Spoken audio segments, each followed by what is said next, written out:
Police चौकी कंजवानी के एहलकारों की रिश्वत वसूली की वीडियो मंजरे आम पर आ गई। मुकामी नौजवान फारूक बलोच ने 15 पर कॉल की तो जय वकुआ पर पहुंचकर एहलकारों ने मुलजमान से साजबाज होकर कॉलर को ही गिरफ्तार कर लिया। फेक कॉल पर मुकदमा दर्ज करने की धमकियां लगाते रहे। बाद में नजराना वसूल करने पर नौजवान को रिहा कर दिया गया। रिपोर्ट करेंगे अली हसन साबरी। जी तांदलियावाला के थानागढ़ के इलाका कंजवानी में दो फ्री कैन का आपस में काफी अरसा से जमीन का तनाज़ा चल रहा था।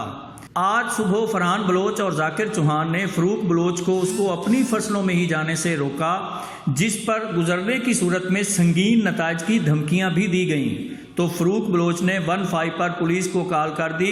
पुलिस मौका पर पहुंची तो मुलजमान को पकड़ने की बजाय या दोनों पार्टियों को ले जाने की बजाय उल्टा कॉलर को ही गिरफ्तार करके चौकी कंजवानी लेकर चले गए, जिस पर इलाका मुअज्जिजीन के पहुंचने पर मालूम हुआ कि पुलिस एहलकार फेक कॉल के मुकदमा दर्ज करने की धमकियां भी लगाते रहे, मगर बाद में थोड़ा बहुत नजराना वसूल करने के बाद कॉलर को रिहा कर दिया गया। जी।